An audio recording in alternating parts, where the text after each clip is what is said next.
Is Malik Nabers going to be a target hog? Is Jayden Daniels going to set all sort of rookie rushing records? We'll talk about that and more coming up on the RotoWire NFC East Preview coming up next.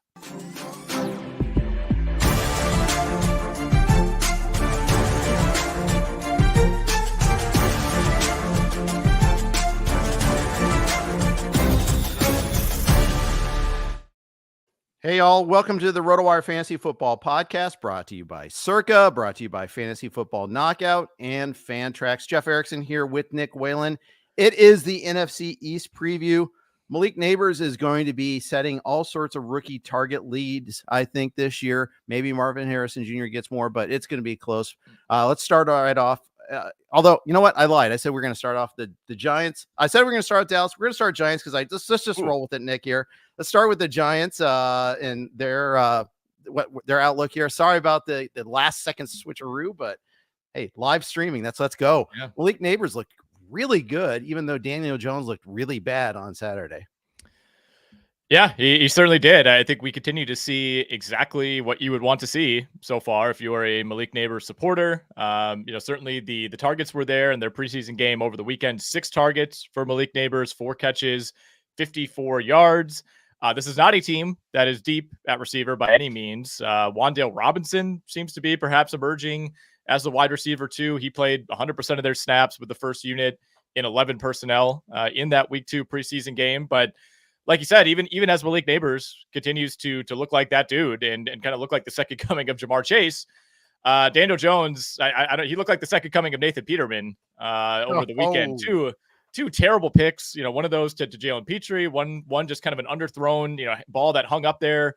Derek Stingley picked that one off. The second one wasn't quite as egregious. It was a pretty nice play by Stingley to stick with the receiver, but still not the throw that you want to see there from Daniel Jones. So we're still having the same discussion that we were all the way back in April, Jeff. It's everybody likes the player. We like Malik Nabers. We think he's going to get a ton of targets. What is the quality of those targets ultimately going to be? Yeah, that's the question. And yet we saw, the plays he made a couple of catches that are just extreme body control catches, one on the sideline, the toe tap. I think you can find love in a hopeless place here. But it's, like you said, it's the quality of the targets there.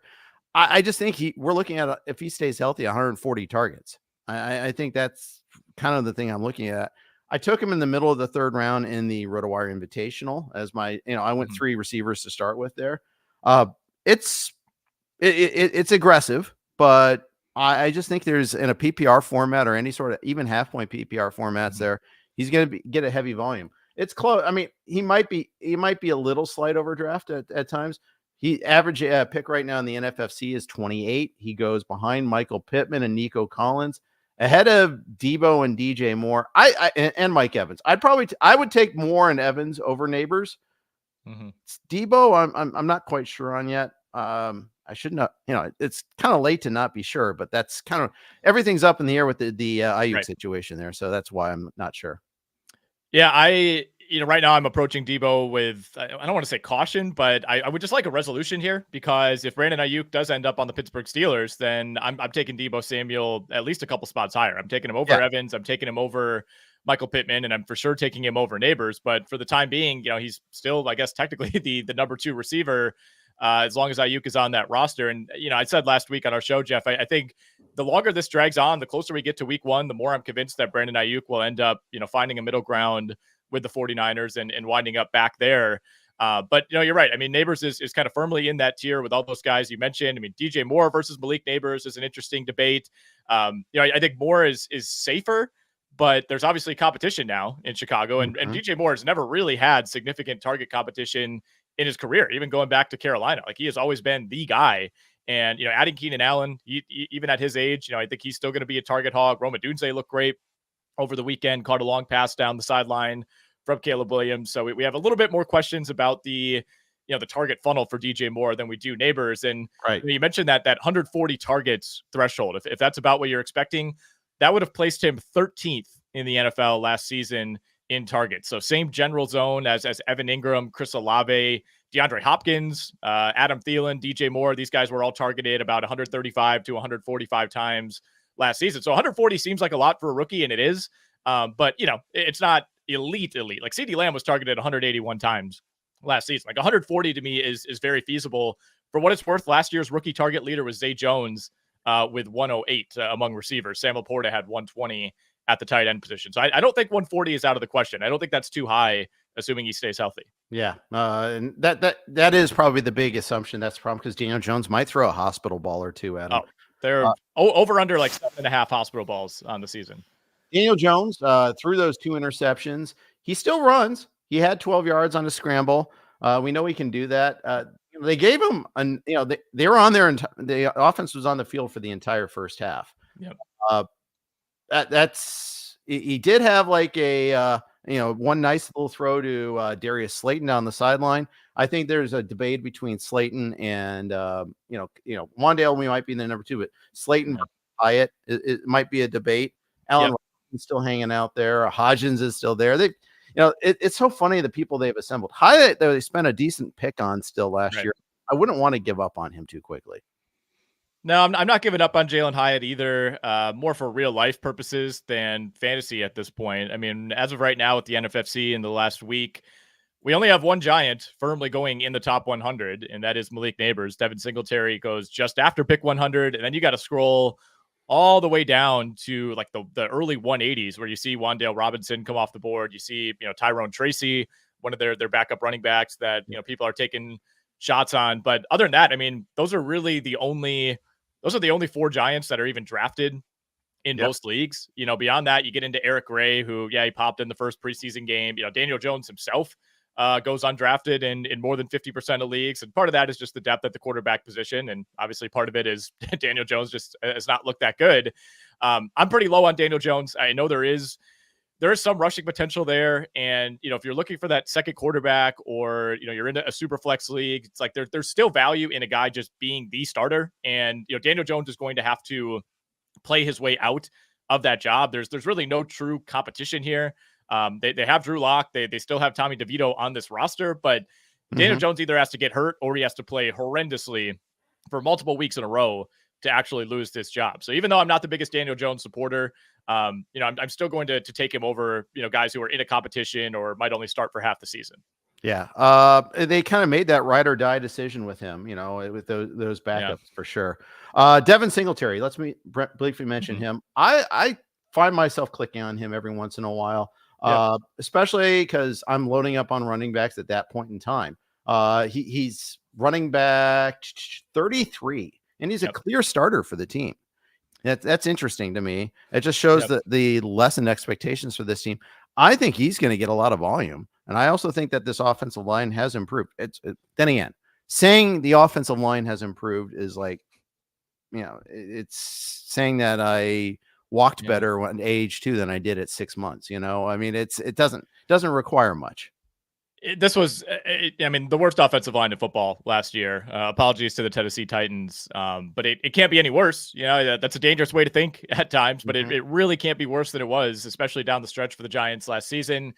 If Andrew Thomas stays healthy this year, I think that goes a long way toward improving that. I still don't think this is going to be a plus offensive line by any means. I mean, if they can just be like the 23rd best line in the NFL, that feels like a huge win for the Giants based on where they were last season. Singletary, I think the argument for Singletary is kind of the same that we just made for Daniel Jones, right? It's like, man, we're not excited about him, but he is the clear starter. I mean, he played all but 4 snaps in the first half of their preseason game against Houston over the weekend. Like you said, the Giants essentially played their starters for the duration of that first half. Singletary saw the vast majority of the workload, 10 carries for 20 yards for Devin Singletary. 10 of those came on 1 carry, which means that he had 9 carries for 10 yards outside of that. I think that's kind of how it's going to break down a lot of weeks, right? There might be some like 14 for 40 type of games for Devin Singletary. You're going to need him to vulture a few touchdowns in the red zone. For what it's worth, Tyrone Tracy was not available for the Giants against Houston. So maybe not the perfect preview of that workload, but either way, I mean, this is going to be Devin Singletary's backfield. It's just a question of, how valuable is that? But I'm with you. I've taken him, just because I'm usually looking for a third running back in that zone. Maybe I'll take a running back early. I'll take another one in round 5 or 6, and then, kind of hammer receiver, grab my tight end, and then I'm looking for that third back. I will say I had the choice between Singletary and Brian Robinson in the RotoWire invite this morning, in fact, and I did go Brian Robinson over Singletary. I feel like there's a us. little more upside with Robinson. There's maybe some more downside, maybe a lower week-to-week floor. But ultimately, what round was that in, by the way? I don't even know. I'd have to pull it up. Our draft continues to crawl along. I think we're like 6 rounds behind you guys at this point. That would have been the 9th round. Okay, same spot for me. 907 is where I got him. Pick 103. So for what it's worth, Singletary, I believe Singletary is long gone in ours. He went at 86 overall in our invitational. We are in the 12th, 13th, or the 13th round now, actually, believe it or not. So, I just picked 13th. That's right. I just made that pick this morning. All right. People don't need to know more about that, but yes. So there you guys are. We're both on, both taking Robinson there. I would have taken Singletary had I had a choice, but I did not have that choice. So there we go. Let's over under 6.5 wins. Yay or nay? I'm more on the nay side here when it comes to the Giants. I think you have two good teams in this division. I'm a little bit lower on Dallas this season, but I still think they're head and shoulders, above this Giants team. Obviously, the Eagles will still be there. I'm more optimistic on Philly finding a way to bounce back, and we'll see on Washington. I think both of those teams, expectations certainly aren't high by any means, but I think Washington could be exciting. I think if things break right for the Commanders, that could be, a 7-8 win team. I don't see much of a ceiling here for the Giants. You really only have like one exciting player on the entire roster, and that's Malik Nabers, right? And how much can a rookie receiver ultimately impact wins and losses at the end of the day in year one? I'm not overly optimistic on this Giants season. I think we're still looking back to 2 years ago when Brian Daboll was coach of the year and this team overachieved. But that's exactly it. They overachieved. I don't think that, I think their record was better than their roster. And I think last season, even with the Jones injury, was more of a reflection of the overall talent on this team. But, we'll see. I think 6.5 is a fair number. I think this is probably a 5 or a 6 win team to me. They don't have the most difficult schedule. They do get the NFC South, which means you get Carolina. You perhaps have a winnable game against, Tampa Bay or New Orleans, depending on where those teams are. They get both of them later in the season. They open up at home against the Vikings, by the way, in week 1. So a chance right away to start 1-0 for the Giants before they take on the Commanders in Washington in week 2. Yeah, the under is heavily juiced in every single sportsbook that we see listed on our over-under page. I think one of the interesting things here is the Commanders also are at 6.5. Yet, if you look at the NFC East odds, Commanders are plus 900, plus 1,100. The Giants at DraftKings plus 2,000. FanDuel plus 1,600, 1,400 at MGM and Rivers. So what it's interesting to me is even though they have the same over-under, it's just showing that juice means a lot. That people think they have no chance of winning the division itself. No, and I don't either. I mean, I think, again, the Commanders have a higher ceiling to me, no question. I mean, I think if you get kind of the best case outcome for Jayden Daniels, I think their ceiling is considerably higher than the Giants. And, by most metrics, the almost called them the R words, the Commanders do have the slightly easier schedule compared to the Giants as well. So that might be part of it. Yeah, probably so. All right. We will talk Dallas Cowboys next. And I promise I will go in the order I told Nick I'd go for going forward here. But first, got a quick note from our friends at Fantasy Sports Knockout. Fantasy Sports Knockout, where a fantasy league meets a knockout pool. An innovative take on fantasy football. The concept is simple. Choose a new fantasy lineup each week and score points the same way you would in any fantasy league. But you must choose your players wisely. You can only use each player one time. The lowest weekly score or group of scores is eliminated from the contest every week. The contest may be simple, but survival is not. How will you play? Load up early or play the matchups and save the better players for later? Fantasy Sports Knockout. Can you survive the fantasy? Sign up at play.fantasysportsknockout.com today. All right. The Dallas Cowboys, when we last saw them, were getting blown out by Jordan Love and the Packers. They've had a kind of a tough offseason. They didn't add a ton. They lost a significant number of players. And now they have a lot of contract issues going into this season. They're still unresolved. They sure do. And that, of course, begins with CeeDee Lamb. And, we're like 2 weeks out, basically, from the start of the NFL season. And there's still been no tangible progress. I mean, I remain optimistic. Historically speaking, teams tend to find a way when push comes to shove and we get closer and closer to a player like CeeDee Lamb potentially missing real time Usually that pushes the team in the right direction. So I think the CeeDee Lamb deal gets done at some point, but a month ago I would have bet that happened within the next the ensuing 3 or 4 weeks, and still hasn't. So Right. it's a big concern until it actually happens for Dallas, because this roster is so top heavy, right? I mean, this is a team that claimed per Jerry Jones that they're all in for this season. Well, you don't even have your best player reporting to camp right now. You still have the Dak Prescott situation, which is not quite as immediately dire, but still something that's hanging over the organization. Your starting running back is this retread in Ezekiel Elliott, where it feels like you're kind of living in the past. You have really nobody beyond CeeDee Lamb that you feel good about in this receiving core. Dallas is a team that I think, to me, is on really shaky ground right now. They are. And, you saw photos, videos of sparsely attended open training camp sessions. The very first one, part of that is where they train is, that first week they're in Oxnard, California, well away from LA. Oxnard's nice, by the way. It's really out. It's pretty close to the ocean. It's nice there. But they've had previous years to compare to, and it's just enthusiasm is down for the team right now. It doesn't help too. I mean, they just got smashed by the Packers in that game too. After so much enthusiasm, like, hey, this is a different team. We're a real boys this year. Although I think they kind of knew, like the Bills game last year was a pretty good indicator too. Every time they tried to step up in class, they got beat back down. Well, that's kind of who the Cowboys have been for the most part for the last 20 years, right? Is every time it feels like, all right, this is the year. You just feel like that letdown is coming, and it's hard not to feel that way again this season.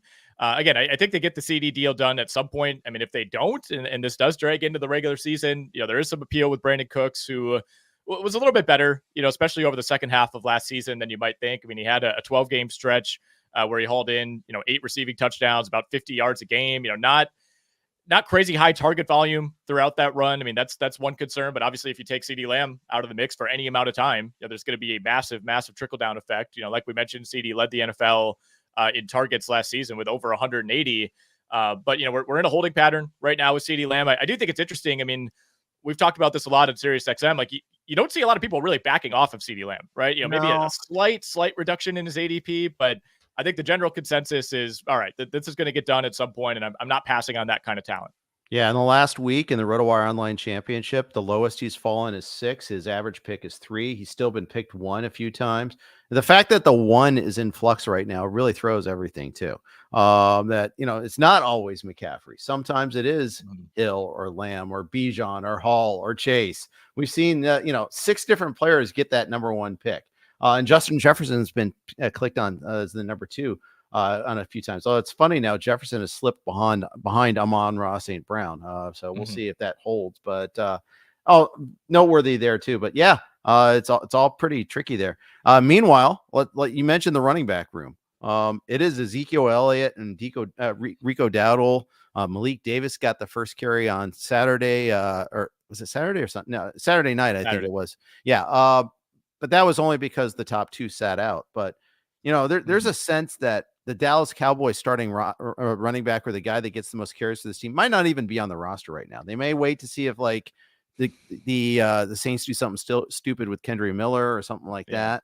It really can't. Can it really be Elliott and Dowdle that they're comfortable going with?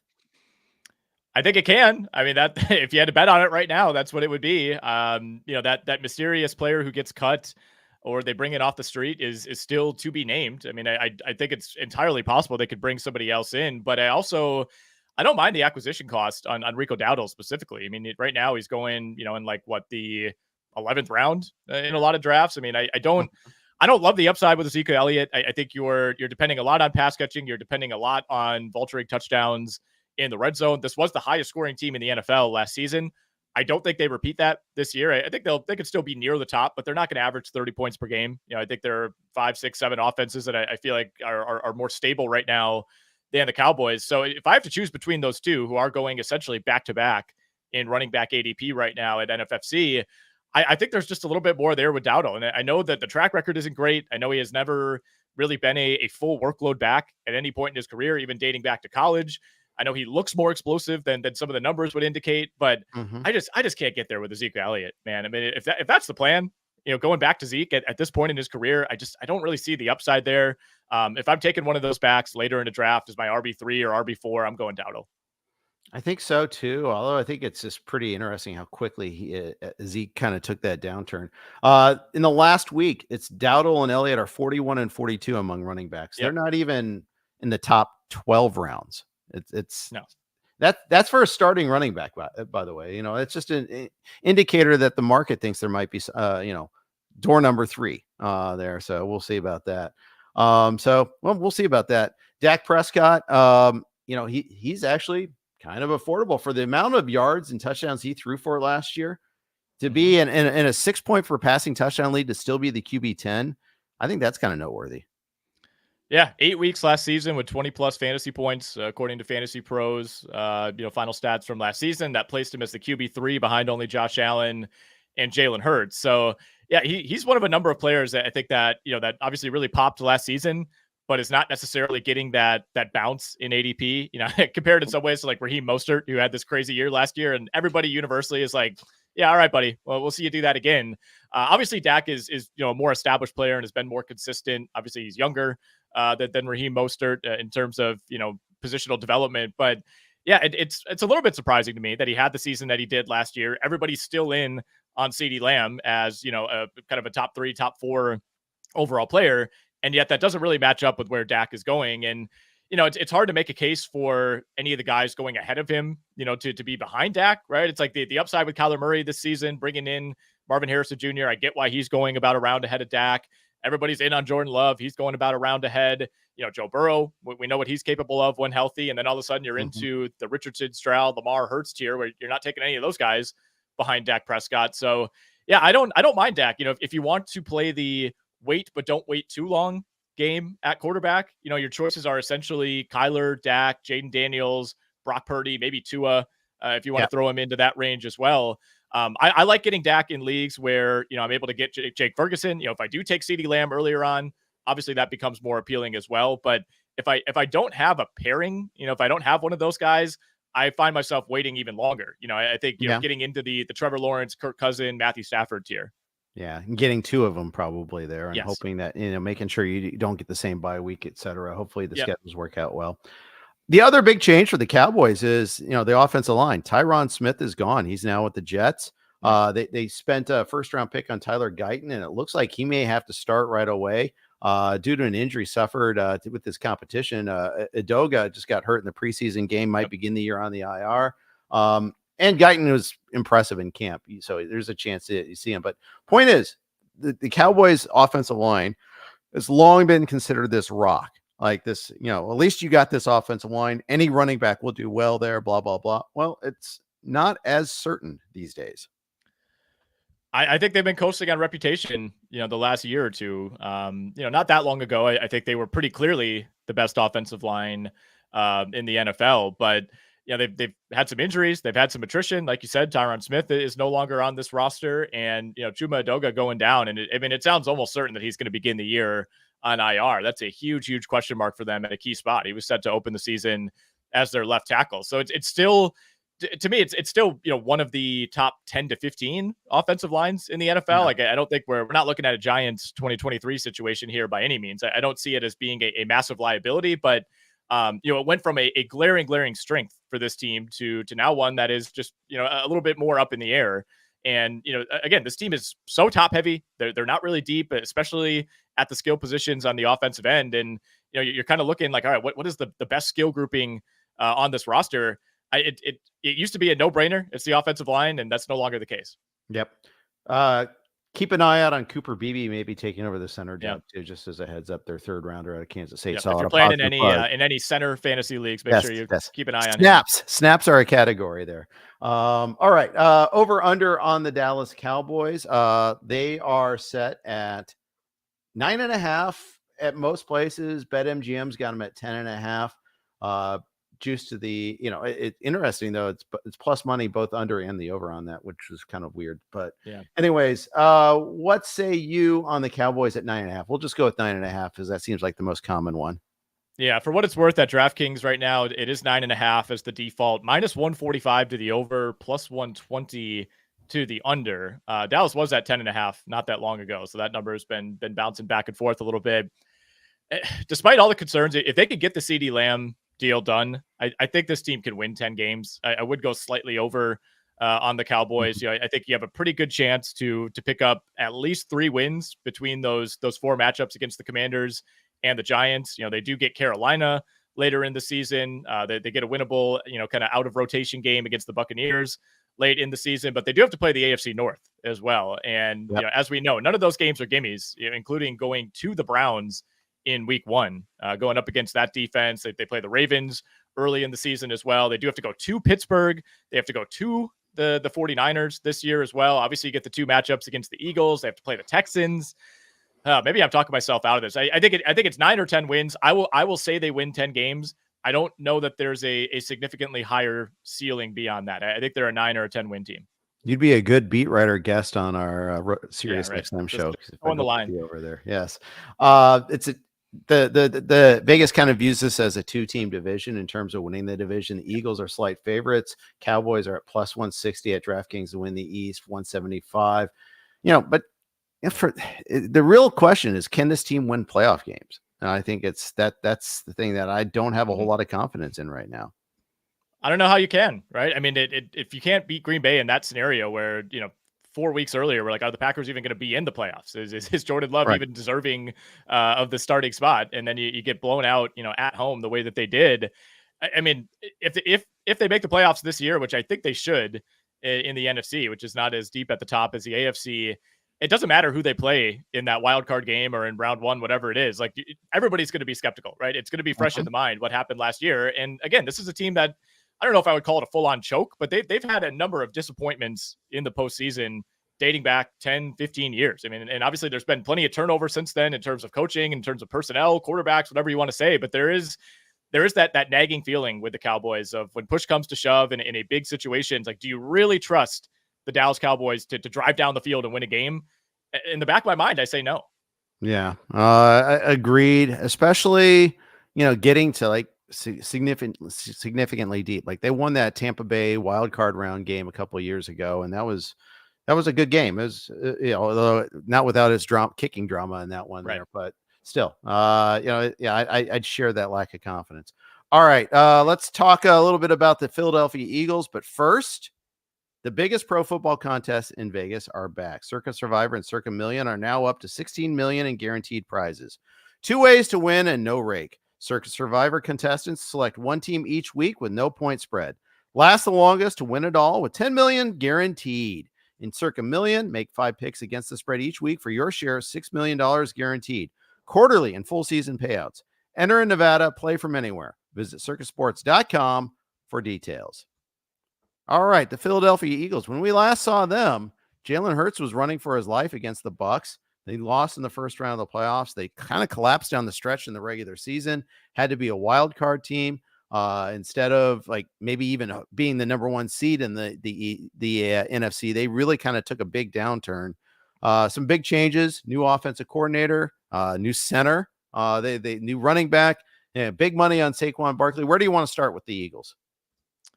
Well, first of all, I would say this is one of the bigger in-season collapses that we've seen in recent memory. I mean, this team was 10-1 through 12 weeks. Jalen Hurts was the MVP favorite, and everything came crashing down after that crazy overtime win at home against the Bills. And keep in mind, they had just won in Kansas City.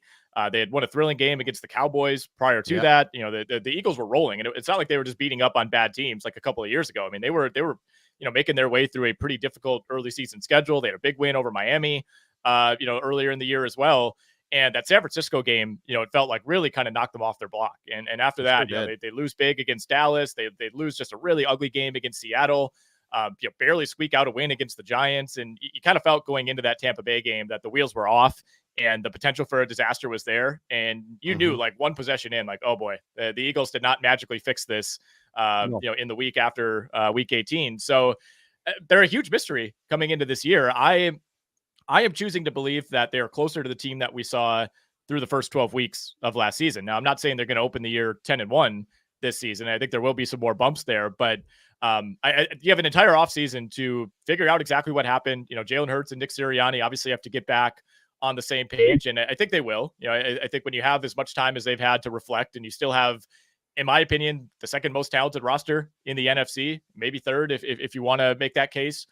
I think there's too much upside here for me to back off of the Eagles. And, you basically return all of your key personnel on the offensive side of the ball, and you make a massive upgrade at running back. And you could argue that Saquon Barkley is more name value than anything else at this point.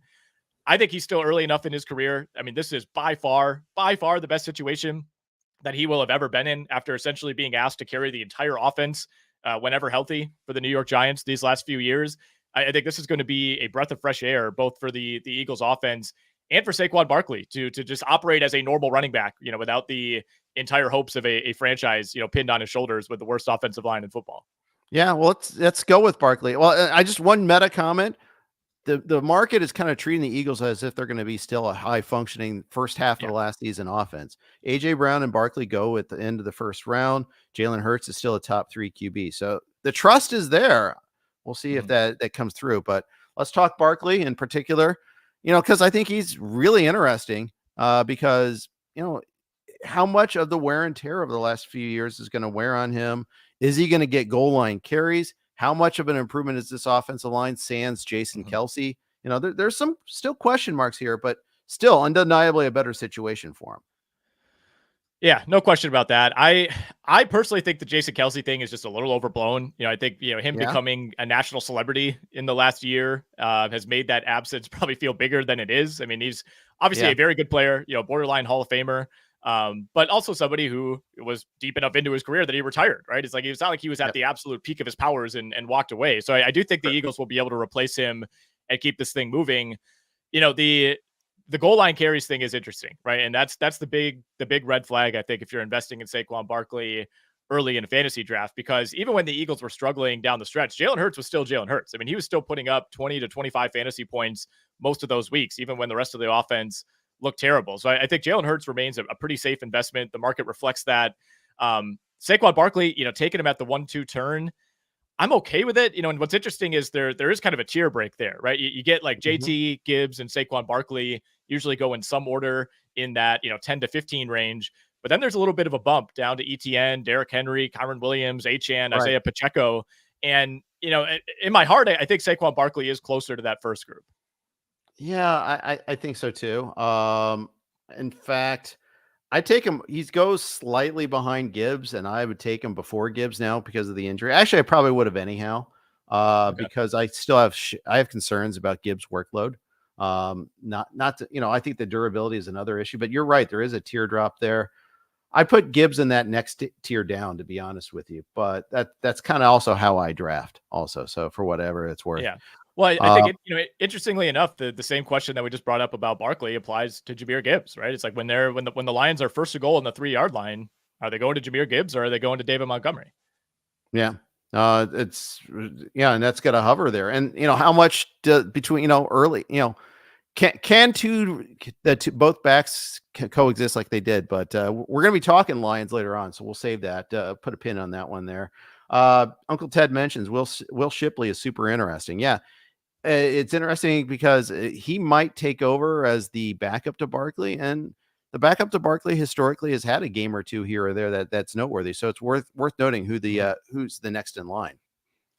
Oh, absolutely. I mean, Saquon Barkley transitioning to Philadelphia doesn't necessarily erase his injury history. I think the way that Philadelphia should be able to pace him, I think will be an advantage compared to how he was used with the Giants. But he's still one of the bigger injury risks at the position. That's not just out of the mix now. So yeah, I mean, I'm not saying you got to be making sure you handcuff, but if you're in a deep league and you want to throw something in on Kenneth Gainwell or Will Shipley, I have no problem with that. Shipley Thursday night against the New England Patriots. Obviously, the Eagles did not play many of their first teamers at all, virtually none on the offensive side of the ball. But Shipley, 5 carries for 15 yards. Also caught 4 passes on 4 targets for 31 yards. Yeah, I like him better than Gainwell. I think I don't think kind of know who Gainwell is. He's inaptly named sometimes. I don't think he gains very well. So yeah, all right, moving on.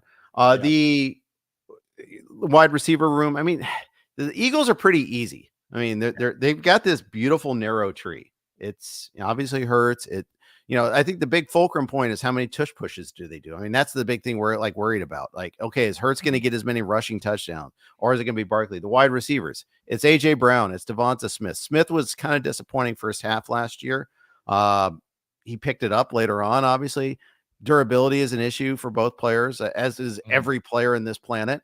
But you know that these are the two main target hogs, and Goddard's going to get his share. There's no identifiable number 3, so these guys get what they get.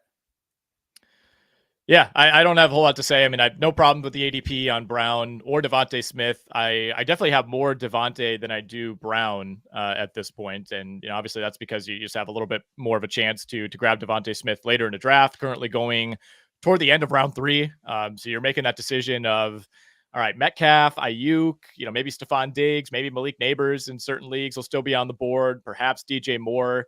Of all those names, like Devontae Smith is maybe the most boring player, despite being a former Heisman winner. Like he's not exactly like an electrifying type of talent in the way that someone like Malik Nabers is, but right. I also think he's the steadiest of that group. And as somebody that I feel like the floor is always going to be there for Devontae Smith, and despite his pretty slim frame, he's been fairly durable, I think, all things considered.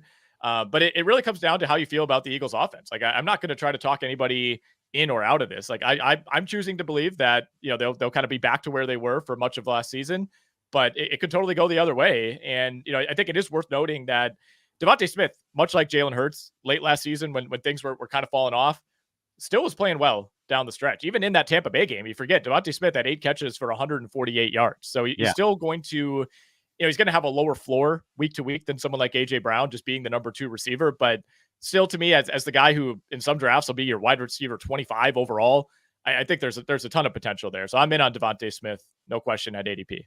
Yeah, I was just gonna say he's affordable. I haven't ended up with a ton of them, but I'm not against him either.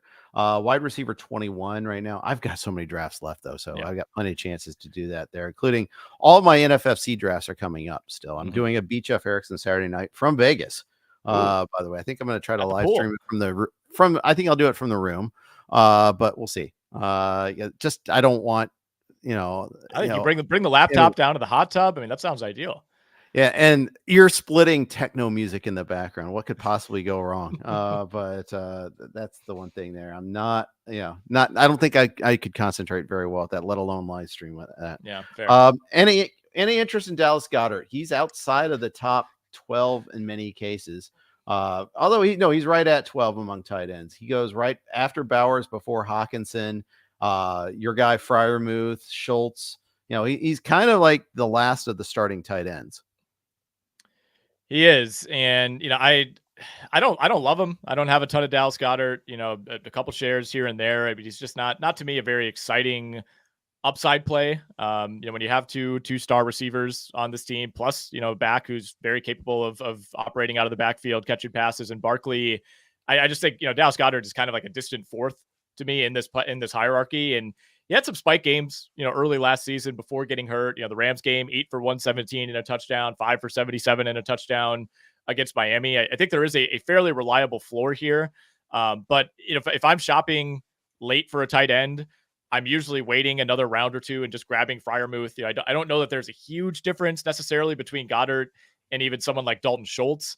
But Schultz is kind of that last guy where, that's kind of the big time teardrop for me, where I don't want to get into Taysom Hill, Cole Kmet, Luke Musgrave. And obviously in just about any draft, we're talking about the tight end 16, 17, 18. Those guys should never be your starting tight end in a standard league. Agreed. The defense, Hassan Reddick's gone, although not playing for the Jets right now. They got rid of that problem, got a draft pick for their efforts, and they signed the guy from the Jets and Bryce Huff to kind of replace him. Milton Williams is going to be counted on to do a little bit more. Jalen Carter and Jordan Davis are going to be asked to do more, but still looks like a pretty formidable defense to me. Oh yeah, absolutely. I think they made some really, really nice additions throughout this defense. Certainly beginning with Bryce Huff, who, you talk to Jets fans, they were not thrilled that the Jets let Bryce Huff get away, especially with regard to what's happening now with Hassan Reddick. So I think that's usually a good way to look at it, where, team loses player X and team's fans are upset about that, and he goes to a really good situation with the Eagles. I mean, there's a ton of name value on this defense, right? I mean, virtually every position they have somebody that, is some of these guys are maybe bigger names than they are producers, but still, I mean, Jalen Carter, Jordan Davis, Bryce Huff, I mean, Zach Bond at inside linebackers played really well for them. Devin White, coming over to join that linebacking core. They got Josh Sweat on the outside, and then bringing back CJ Gardner-Johnson, guy who was a key piece for them over the last few years before going to Detroit. They bring back Avonte Maddox, and then you got Cooper DeJean, joining this mix as well, adding even more to that secondary. So not a ton of holes here, at least on paper, for the Eagles defense. I think this should be a pretty good unit. Yeah. The secondary might be the weak point there, and it was banged up a lot last year. So that's the thing to watch, but they were absolutely stout against the run last year. Yeah. All right. We'll talk Washington Commanders, but first, of course, we got a quick note from our friends at Fantrax. Is there something you wish your fantasy league had or features that are missing from your current leagues? Bonus scoring, custom schedules or playoffs, deeper team settings? Well, look no further because we have you covered with our friends at Fantrax. Fantrax is the most customizable fantasy platform in the industry, offering the greatest fantasy experience for your dynasty, keeper, redraft, and best ball leagues. Fantrax even offers college fantasy football fantasy leagues. Create or join a fantasy football commissioner league, invite your friends, and dominate your draft this season. Fantrax is the top fantasy football platform in the industry. Coming from another service? Not a problem. Fantrax can easily import any of your current leagues and rosters. Ever have a trade go wrong or make a mistake in dropping a player? Fantrax Commissioner tools allow you to undo any move with one simple click. Fantrax is running a special promotion you don't want to miss. Sign up for free at fantrax.com/RotoWire today to enter for your chance to win tickets to any regular season NFL game for you and your entire league, plus $6,000 in spending cash. That's right, tickets for your entire league. Simply create a new league or bring over your existing leagues for more chances to win. Simply go to fantrax.com/RotoWire and sign up today.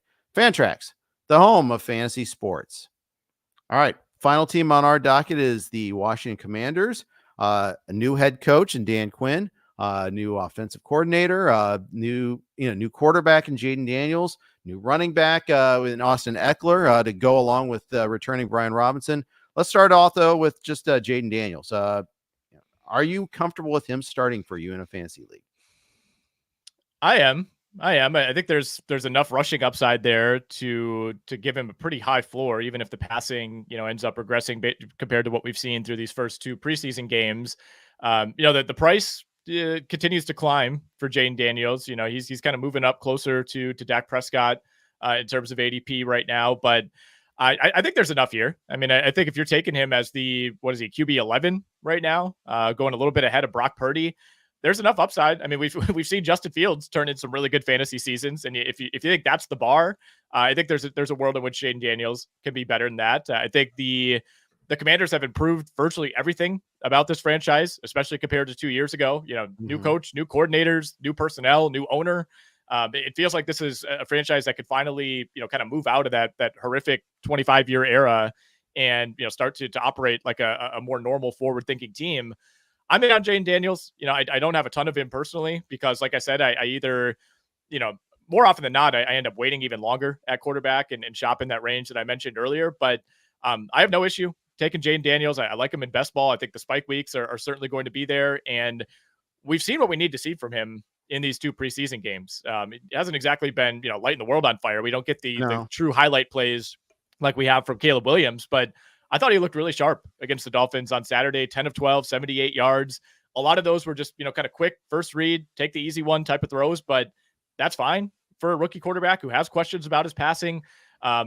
Rushing yardage, I think will be interesting. Like I don't see Jayden Daniels, approaching like 1,000 rushing yards as a rookie. I don't think there's quite that kind of upside. He's not a Lamar Jackson type of runner to me. I think the Commanders are going to try to kind of beat the kind of power running out of him. We saw him kind of get into it in a lighthearted way with Dan Quinn in that preseason game on Saturday, where Daniels took a big hit after scrambling, and Quinn's right over there saying like, "Get down, man, get down." So there is going to be a little bit of that. I think the Commanders are going to try to insulate him and prevent him from putting himself at risk. But there's also the potential for 6, 7, 8 rushing touchdowns as well for Jayden Daniels. Yeah, there's a whole YouTube compilation of big hits that Jayden Daniels took in college. I mean, and it's interesting because you compared him to Lamar a little bit, and I think one of the things that Lamar is underrated for is his ability to avoid that big hit. For as much as he runs, he doesn't seem to take the full thrust of most hits. And I don't think Daniels has that skill just yet. So we'll see. I also am a little worried about, like, does his college production portend like greatness in the pros? Because he was probably in one of, if not the best, one of the best situations in college football. Great offensive line at LSU and two amazing receivers, obviously, in Nabers and Thomas. So to me, it's like, okay, now he's in a not as comparatively advantageous situation there with Washington. Yeah, that's true. That's totally true. I mean, LSU was obviously an up and down team last year, just a, kind of horrific on the defensive side of the ball. So they were in a lot of shootouts, and yeah, having Brian Thomas and Malik Nabers alongside you certainly helps. But we've seen a lot of the quarterbacks who come out now are kind of in these situations, right? I mean, it can go both ways. Like, I think we got some of the same criticisms when Joe Burrow came out of LSU. It's like, well, he's got Justin Jefferson, he's got Jamar Chase. Of course, he's going to look good, and he turned out to be a very good NFL quarterback. And we've seen it go the other way, right? Where Bryce Young had some pretty nice receiving talent at Alabama, and you take that away, and all of a sudden it looks a little bit different. But that is a fair point. I mean, I do think there's a reasonable amount of offensive talent on this Commanders team. I mean, Terry McLaurin. Nobody's making the case that he's a top 5 or top 10 or even top 15 perhaps receiver in the NFL, but 4 straight 1,000-yard seasons with really bad quarterback play. I think there's a chance that, if Jayden Daniels hits, this will be the best quarterback and the best system that he's played in. I'm pretty high on Jahan Dotson, as far as later round receivers go. I think you're getting the wide receiver 2 in Washington. They're going to move him more into the slot this season, which I think is fine. They're going to play De'Ami Brown on the outside. So I think that actually leads to more opportunity perhaps for Jahan Dotson, who's always been a red zone dog. I think like close to 15% of his total receptions over the last couple of years have gone for touchdowns. Like, he's always had a really high touchdown rate, even if the week to week numbers aren't that great. And, he's going in the same zone as Jerry Jeudy, Gabe Davis, who could very well be the wide receiver 3 not too long from now in Jacksonville, Darnell Mooney, Josh Downs. I think there's a little bit more upside there with Dotson, who was a first round pick not that long ago. I agree. You even saw that a little bit in his rookie year, that, right away they kind of targeted him in the red zone, different quarterbacks, obviously, but Dotson's getting a lot of work in the slot. I think that's a good thing for him. I know, there's some concern about 2 wide receiver sets where what that portends, but I don't think they're going to, I think we'll see. We'll see how much they'll go 11 versus 12, but we'll see about that. Yeah. And for what it's worth, to follow up on that, he's played all 17 snaps in 11 personnel so far this preseason. Dotson's played 7 of 10 snaps with the ones in 12 personnel, which means, 2 tight ends, 2 receivers, which is pretty encouraging. Yeah, absolutely. The other thing is, the other question mark for this team is at running back here. You've got, Austin Ekeler coming back from an awful season, injury ruining season for him. But 2 years ago, he was a first round pick for us. Now he's an afterthought a little bit. This is another team where the running backs are basically back to back in ADP. Who do you got, Robinson or Ekeler? Robinson. And I'm not even the biggest Brian Robinson guy. I don't like the way this Austin Ekeler thing looks at all. I thought he looked noticeably slower. Noticeably took a big step back, in terms of both the raw numbers and just the eye test last year. Like, he did not look anything like the same guy to me. And, I think Washington's going to find that out pretty soon, right? I mean, they're certainly going to use both of these guys early in the season. Obviously, Ekeler will be there as the more pass catching adjacent back, and, young quarterback, maybe there will be some dump down opportunities there at an elevated rate. I get that. In PPR, based on where Eckler's going, like, it's not like you have to make this crazy investment. He's like around pick 100. But I think there's more there with Robinson. I think he's going to be their true featured back, or at least the closest thing to it.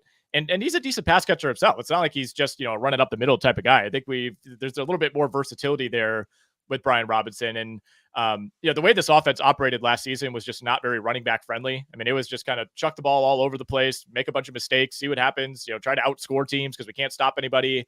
I think we see a more like balanced, real NFL offense this season, even with a rookie quarterback. And I think that benefits Brian Robinson. So if I'm making that choice, I'm always going Robinson over Ekeler. Yeah, I agree. Actually, I strongly agree. Noteworthy, Ekeler didn't get a carry in the preseason game against Miami, although the starting offense was only in for 2 series, but still, he was only used in the passing game. Ekeler does hurt Robinson more than it does take away from but Robinson's never been a big pass catching back anyhow.